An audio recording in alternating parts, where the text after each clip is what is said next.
रहा है। यह समझने की जरूरत है क्या बांग्लादेश वाकई इतना ताकतवर है कि लेकिन चाइना और पाकिस्तान क्या भारत को, चाइना और पाकिस्तान क्या क्या बांग्लादेश को इतनी मजबूती दे रहा है, इतनी ताकत दे रहा है कि वो भारत को आंखें दिखा सकता है।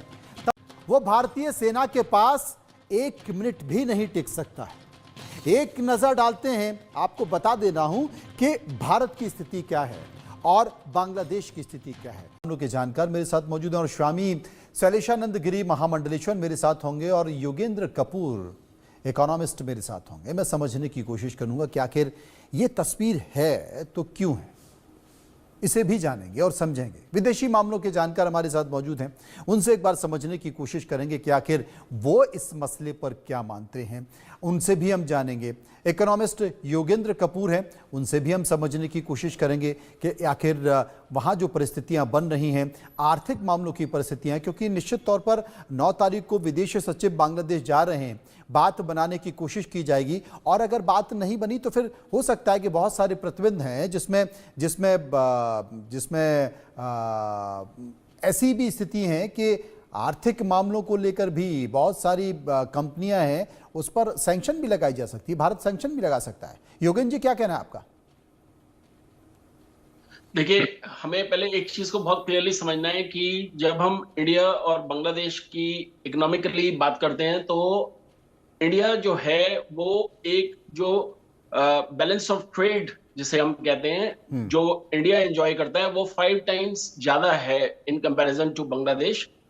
हमारा जो एक्सपोर्ट्स हैं वो $10 बिलियन का है बांग्लादेश को, और उसके कंपैरिजन में बांग्लादेश जो इंडिया को एक्सपोर्ट करता है वो $2 बिलियन का है। जी, ऐसी है। कहीं ना कहीं पाकिस्तान को लेकर अचानक लचर पड़ा है, लिबरल हुआ है बांग्लादेश।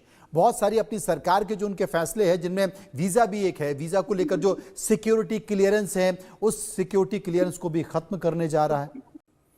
देखिए, परेशानी तो जिस प्रकार का एक चल रहा है इन्वायरमेंट, ये बहुत सारी परेशानियों को क्या करता है, आमंत्रण देता है। लेकिन पहले मैं बात करूं, जो हमारे सचिव वहां पर जा रहे हैं, तो मैं इसको देख रहा हूं कि देखिए, भारत की एक फॉरेन पॉलिसी है, वो है प्रैग्मेटिव फॉरेन पॉलिसी।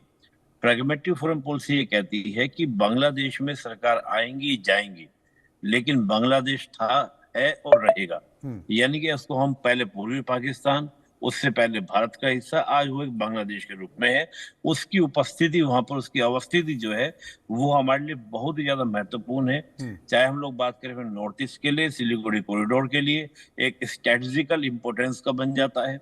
हम इकोनॉमिकली बात करें, इकोनॉमिकली अगर हम बात करते हैं ट्रांजिट रूट के लिए, कि जैसे हम देखते हैं अगरतला से जो कलकत्ता वाला जो हमारी कनेक्टिविटी शेख हसीना के दौर में शुरू हुई थी, हम उस लिहाज से भी उसको देख सकते हैं। अभी मेरे से पहले जो इकोनॉमिस्ट वो बता रहे थे कि 5 गुना यानी कि जो ट्रेड बैलेंस है वो in the favour of India है।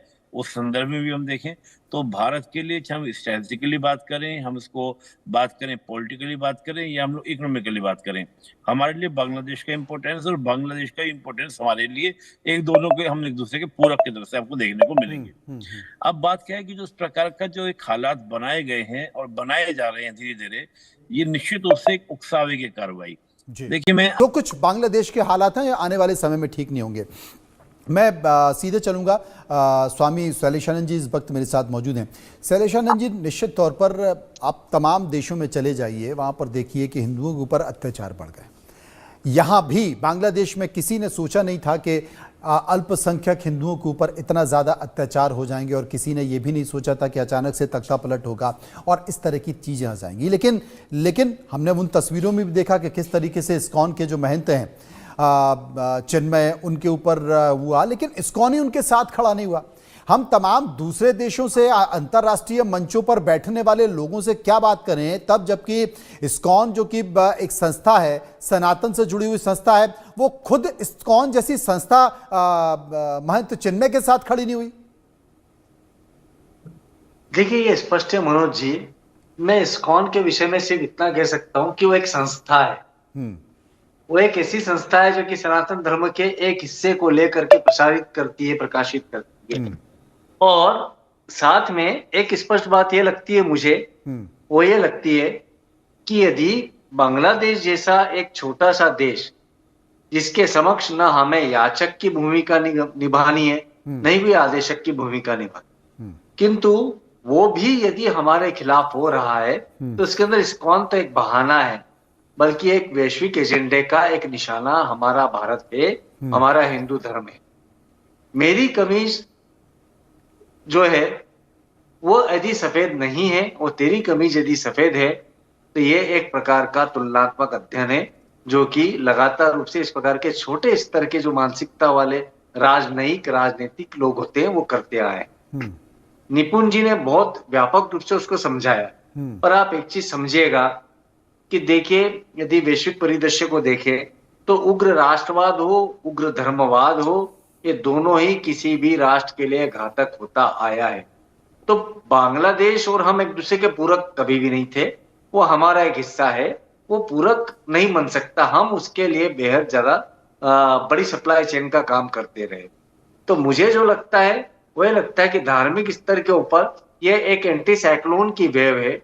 हम वैश्विक पॉलिटिकल साइंस को अध्ययन करें या हम धर्म को अध्ययन करें तो ये मानेंगे कि जब हमारी तुलना में कोई बेहतर विचारधारा आती है तो हम बड़े फड़फड़ाते हैं, हम तड़पते हैं।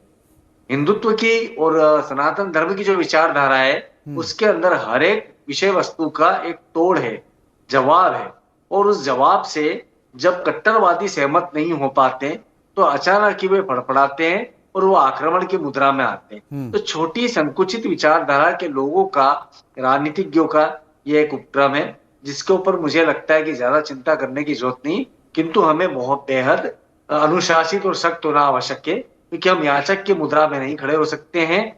किंतु ये ध्यान रखना होगा कि वैश्विक परिदृश्य के अंदर हमें बांग्लादेश याचक की अगर भूमिका में नहीं होंगे तो हम किस भूमिका में खड़े होंगे? ब्रिगेडियर रिटायर्ड प्रफुल्ल बख्शी साहब मेरे साथ मौजूद हैं। प्रफुल्ल साहब, मैंने अभी एक छोटी सी स्थिति को लोगों के सामने रखा कि भारत की स्थिति क्या है। हथियारों के मामले में परेशानियां होती है, बहुत सारी ट्रीटी होती है, कूटनीति होती है, तो ये संभव नहीं है। लेकिन भारतीय की भावनाओं को देखते हुए हमने ये सवाल कड़ाई बरतने लगी है और बहुत सारे जगह को पूरी तरीके से बंद कर चुकी है।